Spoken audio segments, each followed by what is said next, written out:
Browns Ole Miss in Oxford today, 66-56. This is the Regions Bank postgame show as we head back to the pavilion now, and time to visit with one of the big contributors for State today, Abdul Ladou, who finished the game with 9 points, including that dunk that kind of put the exclamation point on things. Abdul, I told the folks that you're the only player on this roster on the State team that had won in Oxford prior to today, and just curious what you talked to your teammates about, knowing how poorly the team played first time around against Ole Miss and needing a win today to kind of get things turned back in the right direction.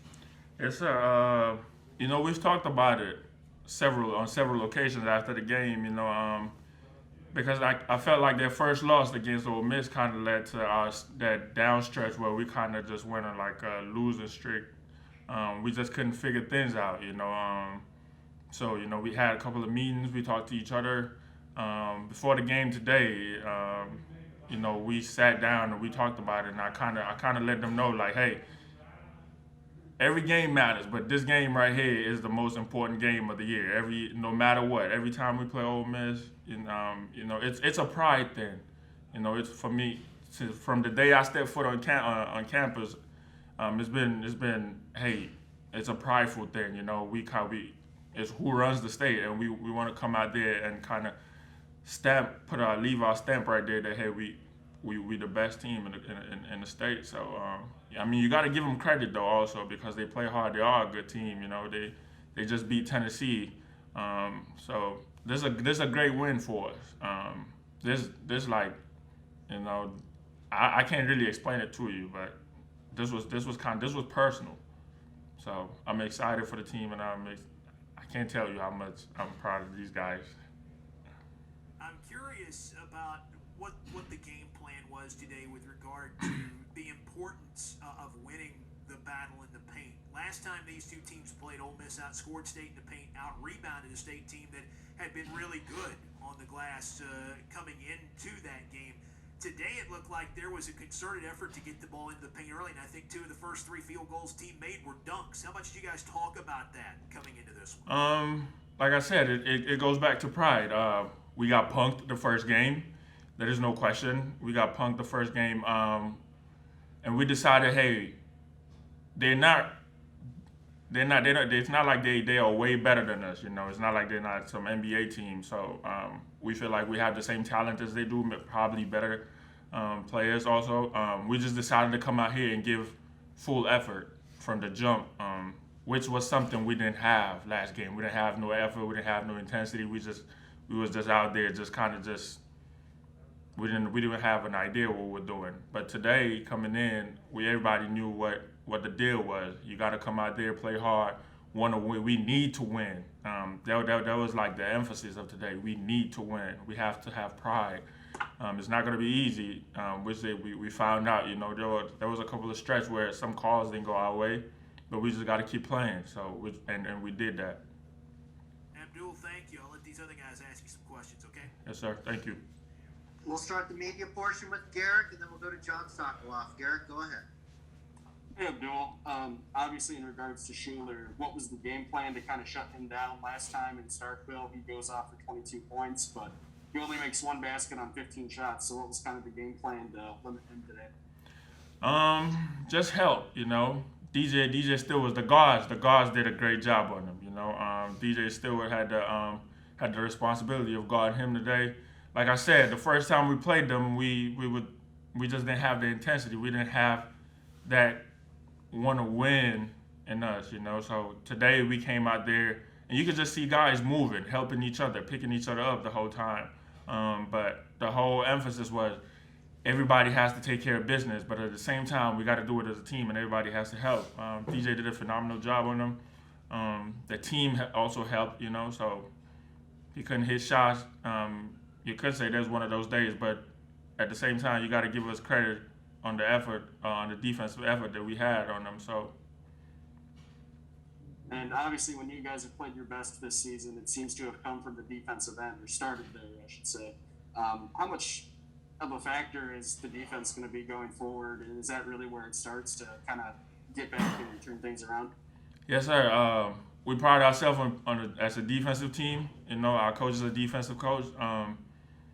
at the same time, defense is all about heart. You know, you have to want it, and you have to have you need to have heart to play defense.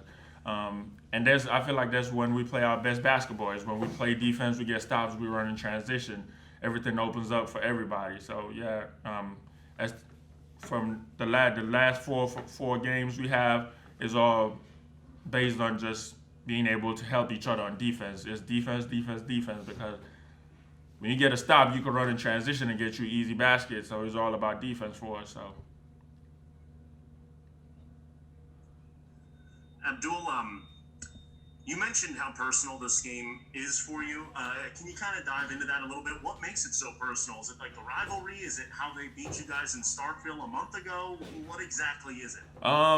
For me, like the earlier I got that question. I've been here this is my fifth year. From the first day I stepped foot on campus, it's always has been a personal game. I mean, it's a rivalry game, so you expect dudes out there to be bleeding at least, because that's how much of an intensity it has. They don't like us, we don't like them, but you have to respect each other to play the game. And we wanted this game, we needed to win this game. We had to come out here and show them, hey, we deserve this win. They came over there and punked us, and we decided to come out here and just make a statement that yes, they did punk us at home, but that's not us. That's not what we stand for. So we had to come out here and do the same to them. Yeah, we took pride in that. So.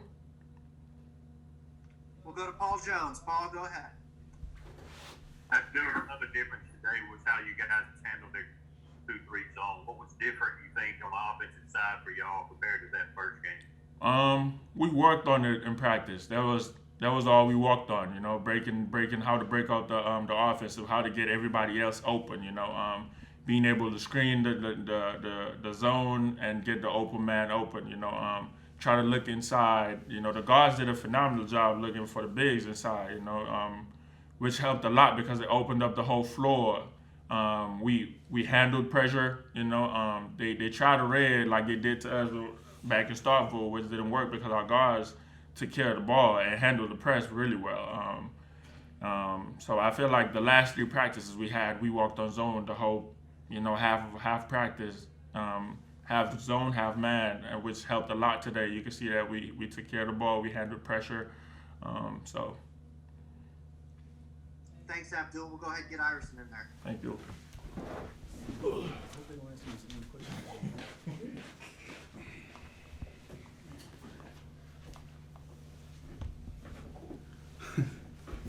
State wins it today over Ole Miss by a final score of 66-56 in Oxford. This is the Regions Bank postgame show. We head back to the pavilion now, where Iverson Molinar has moved in to talk with us about the end of this one.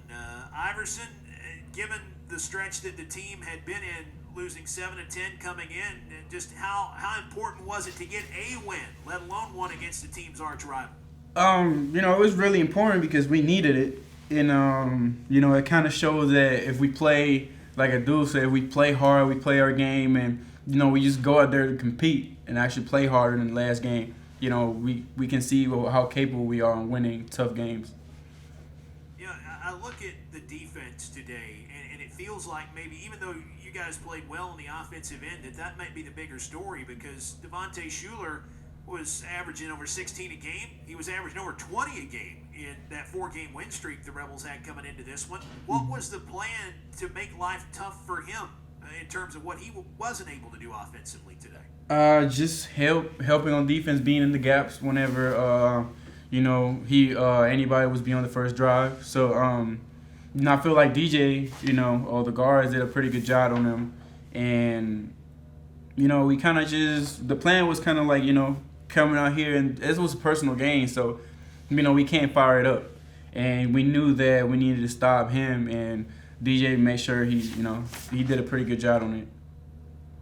15 assists today for the team on 25 made field goals. I know there have been some games where that number's been a little bit skewed, and it's been more one-on-one baskets and not team-oriented basketball. How much did you have to do that today against a team that plays a lot of 2-3 zone to be able to get the looks you were able to get? Just moving the ball a little faster than we usually do, and actually reading a little bit more, like, better, reading the offense, reading the the defense the other players do, and we've been working on it the last couple practices, so I'm really not surprised we did improve in that area. You had a big second half with 12 of your 17, and I want to ask you about one shot in particular, the bank three that goes in with the timer winding down. Not because you banked it, but because at that point in the game, those guys had made a run, and they were trying to get back into it. How big was that shot at that moment in the game to help you guys kind of turn them away?